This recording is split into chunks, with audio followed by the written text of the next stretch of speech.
Good morning, dear students. This is the history book of class ninth, and we were discussing the chapter The French Revolution.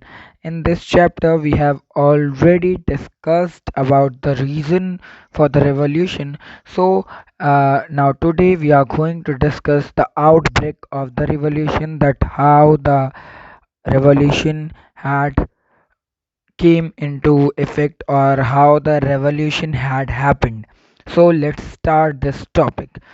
Louis XVI had to increase taxes for reasons for you have learnt in the previous section. आप लोग last section में पढ़ चुके हो कि Louis section ने क्या क्या रीजंस दिए थे टैक्सेस बढ़ाने के लिए.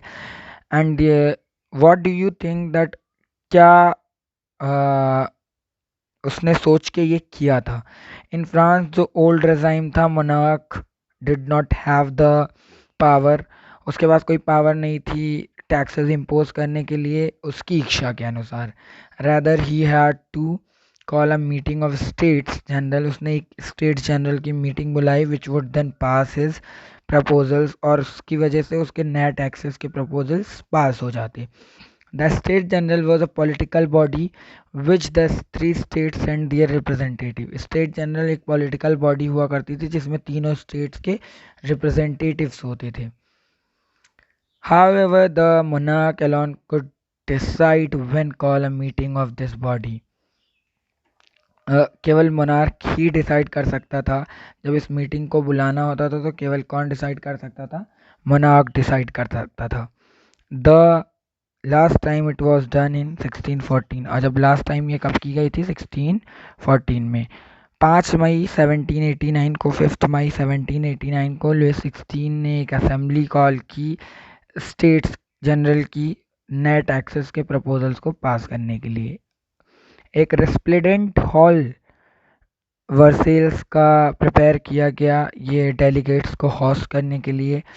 फर्स्ट और सेकेंड स्टेट ने 300 रिप्रेजेंटेटिव भेजे और जो दो साइड्स में एक दूसरे को फेस करते हुए बैठे, और 600 मेंबर्स आए थे थर्ड स्टेट के जो पीछे बैठे थे. Third state was represented by its more prosperous and educated member. और थर्ड स्टेट को रिप्रेजेंट कौन कर रहा था? जो इस थर्ड स्टेट में थोड़ा सा रिच पर्सन था, who were rich and educated.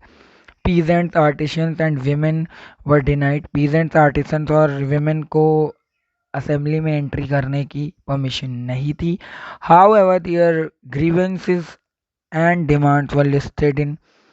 लेकिन उनके जो ग्रीवेंसेस थे, जो डिमांड्स थे, जो भी उनके प्रॉब्लम्स थे, वो 40,000 लेटर्स में लिख के उन्होंने दिया था. और जो रिप्रेजेंटेटिव्स लेके आए थे, उनके साथ लेके आए थे, उनके थर्ड स्टेट वाले representative, they had brought their letters.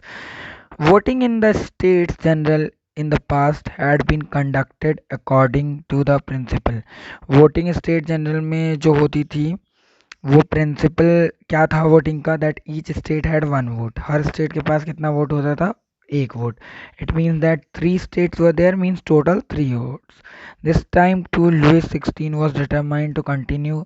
Louis 16 ने भी यही practice, he also want to do the same practice, but members of the third state demanded that voting now be conducted by the assembly as a whole. लेकिन जो members of the third state थे उन्होंने ये demand किया that voting पूरी assembly से करवाई जाए, मीन्स हर पर्सन के पास अपना एक पर्सनल वोट हो, so that they can vote, क्योंकि उनके पास मेंबर्स ज़्यादा थे. Where each member would have one vote. This was one of the democratic principle put forward by philosophers like Rousseau in his book. और ये principal किसने अपने बुक में लिखा था? रूसो ने अपने बुक में द सोशल कॉन्ट्रैक्ट में ये प्रपोजल रूसो ने लिखा था. When the king rejected this proposal, जब किंग ने ये प्रपोजल मना कर दिया, members of the third state walked out of the assembly in protest. और थर्ड स्टेट के मेंबर्स, जब प्रपोजल रिजेक्ट हो गया, they have walked out from the assembly and start the protest. The representative of third state viewed themselves as spokesmen for the whole French nation. And third state के representative ने अपने आप को किस तरह देखा, that they were the only spoke person for the French nation, and on 20 June they assembled in the hall of an indoor tennis court in the grounds of Versailles. 20 जून को वो एक ग्राउंड ऑफ वर्सेल के tennis court में सब लोग इकट्ठा हुए। They declared themselves a national assembly, और उन्होंने अपने आप को एक नेशनल असेंबली डिक्लेयर किया, and swore not to disperse till they had drafted a constitution for France that would limit the powers of the monarch। और उन्होंने कहा तब तक हम डिस्पर्स नहीं होंगे जब तक हम एक कॉन्स्टिट्यूशन ड्राफ्ट नहीं कर लेते फ्रांस के लिए, जो एक लिमिट बनाएगा मोनार्कियल पावर्स के लिए, कि what powers they will have, monarch के पास क्या क्या पावर्स रहेंगी। They will draft constitution for this. They were led by Mirabeau and Abbe Sieyes, और उनके लीडर कौन कौन थे, Mirabeau and Abbe Sieyes. Mirabeau was born in a noble family, Mirabeau एक बहुत रिच फैमिली में उनका जन्म हुआ था, but was convinced of the need to do away with a society of feudal privilege. लेकिन उनको वो कन्विंसिंग क्या मानते थे, दैट वो he was convinced of need to do away, उनको लगता था कि सोसाइटी की ये ज़रूरत ये है कि जो फ्यूडल प्रिविलेज के साथ एक सोसाइटी हो, ना कि मोनार्क के साथ एक सोसाइटी हो। He brought out a journal and delivered powerful speeches to the crowd. उन्होंने एक जर्नल लेके आए और बहुत पावरफुल स्पीचेस, भीड़ को बहुत पावरफुल स्पीचेस वर्सेल्स में उन्होंने पावरफुल स्पीचेस दिए, जिसमें जो वैल्यूड स्पीचेस थे, जिनकी जो बातों में उनकी बातों में थोड़ा सा जो पावर थी, that they he had shown his powers. And after that Abbe Sieyes originally जो एक प्रीस्ट थे, wrote an influential pamphlet. Abbe Sieyes जो एक प्रीस्ट थे, he wrote an influential pamphlet वो होता है जैसे पोस्टर होता है, वैसे pamphlet, called what is the third state. और उन्होंने जो पैम्फलेट लिखा उसका नाम था what is the third state, और उन्होंने उसमें डिस्क्राइब किया that what is the third state. While the National Assembly was busy at Versailles, national assembly जो थी वो वर्सेल्स में बिजी थी कॉन्स्टिट्यूशन ड्राफ्ट करने में, जो पूरा और फ्रांस था उसके अलावा, seethed with turmoil, a severe winter had meant a bad harvest। मतलब टर्मोइल का मतलब उनके क्रॉप प्रोडक्शन में थोड़ा सा इफेक्ट पड़ा, एंड दे एक सीवर विंटर की वजह से उनका हार्वेस्टिंग बैड हुआ। प्राइस ऑफ ब्रेड बढ़ गई, जो मैंने पहले ही बता दिया है, that the price of bread had रोज।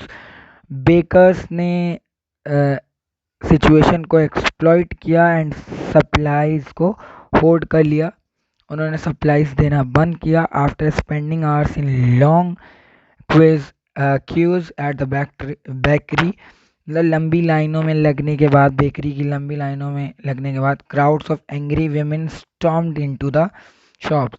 जो जो मतलब एक तरीके से गुस्साई हुई महिलाओं की जो भीड़ थी, वो उन्होंने ज़बरदस्ती शॉप्स के अंदर एंट्री की, और उसी समय किंग ने ऑर्डर किया ट्रूप्स को, अपनी आर्मी को, कि पेरिस मूव करो।